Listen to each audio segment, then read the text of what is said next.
নমস্কাৰ বন্ধু বান্ধৱীসকল, আমাৰ চেনেল স্লাম আদুলে সকলোকে স্বাগতম জনাইছোঁ।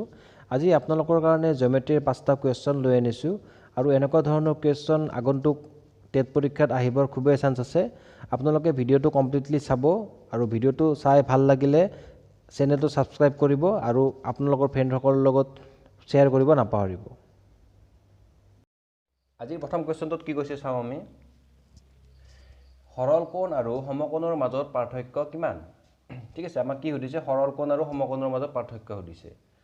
তাৰ কাৰণে আমি কি জানিব লাগিব? সৰল কোণ কাক কয় আৰু সমকোণ কাক কয়? আপোনালোকে জানে সৰল কোণ কাক কয়? যিবোৰ কোণ আমি 180 ডিগ্ৰী সেইবোৰ আমি কি বুলি কওঁ? সৰল কোণ বুলি কওঁ। আৰু সমকোণ কাক কয়? 90 ডিগ্ৰী। তো তাৰ মাজত আমাক কি সুধিছে? ডিফাৰেঞ্চ সুধিছে। 180 - 90 আমাৰ কিমান হয়? 90 ডিগ্ৰী। তো কাৰেক্ট এনচাৰ কি হ'ব? Option C. ছেকেণ্ড কুৱেশ্যনটোত কি কৈছে? পঞ্চভুজ এটাৰ অন্তঃকোণৰ সমষ্টি কিমান? ঠিক আছে, পঞ্চভুজ বুলি ক'লে আপোনালোকে কি বুজি পায়? যাৰ কি থাকে? বাহু 5টা থাকে। মই আঁকি দেখাইছোঁ।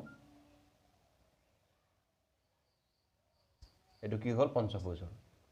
ঠিক আছে, ইয়াৰ কি সুধিছে? অন্তঃকোণৰ সমষ্টি। ইয়াৰ কাৰণে আপোনালোকে এটা ফৰ্মুলা মনত ৰাখিলে হ'ল। ফৰ্মুলাটো লিখি দিছোঁ, n-2 মাল্টিপ্লাইড বাই 180 ডিগ্ৰী। ঠিক আছে, ইয়াতে এনটো কি বুজাইছে? বাহুৰ সংখ্যা বুজাইছে। পঞ্চভুজ বুলি ক'লে আমাৰ এন কি হ'ব? 5 হ'ব। 5 - 2 ইনটু 180। ঠিক আছে, 5 - 2 আমি কি পাওঁ? 3 পাওঁ। 3 ইনটু 180 ইকুৱেল টু কি হ'ব? 540। তো অপশ্যন চি। আমাৰ থাৰ্ড কুৱেশ্যনটোত কি কৈছে? সমদ্বিবাহু সমকোণী ত্ৰিভুজৰ প্ৰতিটো সূক্ষ্মকোণৰ মাপ কিমান? তাৰ আগতে আমি কি জানিব লাগিব? সমদ্বিবাহু সমকোণী ত্ৰিভুজ কাক কয়? সমদ্বিবাহু ত্ৰিভুজৰ কি আছিলে? দুটা বাহু সমান হয়। আৰু ইয়াতে কি দিয়া আছে? সমকোণী বুলি দিয়া আছে। তো সেই দুটা বাহুৰ লগত লাগি থকা কোণটো কি হ'ব? 90 ডিগ্ৰী হ'ব। আৰু আমি কি জানো? সমদ্বিবাহু ত্ৰিভুজৰ কি হয়? অসমান বাহুটোৰ লগত কৰা কোণকেইটাও কি হয়? সমান হয়। তো গতিকে কি হ'ব আমাৰ কোণটো কি হ'ব? যিহেতু সমান দুইটা আৰু দুইটা কোণৰ সমষ্টি কিমান? 90 ডিগ্ৰী। তো 90 ডিগ্ৰী আধা কি হৈ যাব? 45 ডিগ্ৰী। এনচাৰটো আমাৰ কি হ'ব? 45 ডিগ্ৰী। আপোনালোকে এইটো ডাইৰেক্ট ফৰ্মুলা হিচাপতো মনত ৰাখিব পাৰে। সমদ্বিবাহু সমকোণী ত্ৰিভুজৰ প্ৰতিটো সূক্ষ্মকোণৰ মাপ কিমান? 45 ডিগ্ৰী। এতিয়া নাম্বাৰ 4 কুৱেশ্যন চাইছোঁ। সামন্তৰিকৰ প্ৰতিটো বাহু সমান আৰু প্ৰতিটো কোণ সমান হ'লে কি বুলি কোৱা হয়?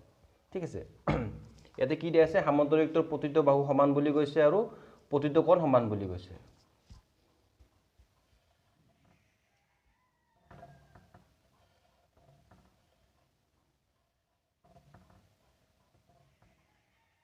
প্ৰতিটো বাহু সমান আৰু প্ৰতিটো কোণ সমান হ'লে কি হ'ব? 90 ডিগ্ৰী হ'ব লাগিব। তো আমি এইটো কি বুলি কওঁ? বৰ্গ বুলি কওঁ। আৰু এইটো কুৱেশ্যনে কেনেকৈ সুধিব পাৰে আপোনালোকক? সামন্তৰিকৰ যদি দিয়া থাকে প্ৰতিটো বাহু সমান বুলি দিয়া থাকে আৰু বেলেগ অপশ্যনটো দিয়া নাথাকে, তেতিয়াহ'লে অপশ্যনটো কি হ'ব? ৰম্বাছ হ'ব। আৰু ইয়াতে কি দিয়া আছে?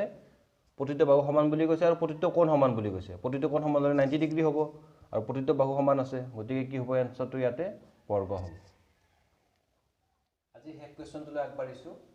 ইয়াতে কি সুধিছে? এটা ত্ৰিভুজৰ কোণকেইটাৰ অনুপাত 2:3:4 হ'লে কোণকেইটাৰ মাপ ক্ৰমে। ঠিক আছে, আমাক কোণকেইটাৰ মাপ ওলাব দিছে আৰু কি দিয়া আছে? আমাক কোণকেইটাৰ অনুপাত দিয়া আছে।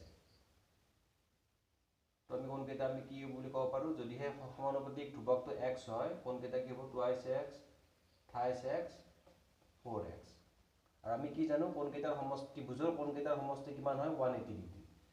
তো আমি কেইটা প্লাছ কৰিলে কি পাম? 2x + 3x + 4x equal to 180 degree. 2 + 2 + 3 5, 5 + 4 9। 9x equal to কিমান হ'ব? 180 ডিগ্ৰী। এক্সটো আমি কিমান পাম? 20 ডিগ্ৰী।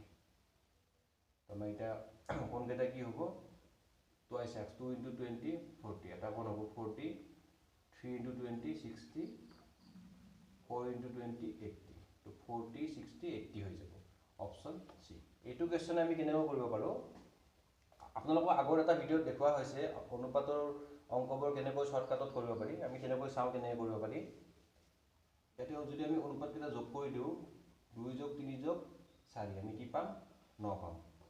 এইটো কাৰ ইকুইভেলেণ্ট হয় 180 ডিগ্ৰীৰ ইকুইভেলেণ্ট তো 1 টো কাৰ ইকুইভেলেণ্ট হ'ব 9 ৰে ডিভাইড কৰিলে 20 ডিগ্ৰী আমাক কি ওলাব দিছে 2 2 কাৰণে আমি কি পাম 2 * 20 40 3 কাৰণে কি পাম সিমিলাৰলি 60 পাম আৰু 4 কাৰণে কি পাম 4 * 20 80 পাম আজিলৈ ইয়াতে সামৰিছোঁ আপোনালোকৰ যদি ভিডিঅ'টোক লৈ কিবা ডাউট আছে আমাক কমেন্ট কৰি জনাব আৰু আমাৰ চেনেলটো সাবস্ক্ৰাইব কৰিব নাপাহৰিব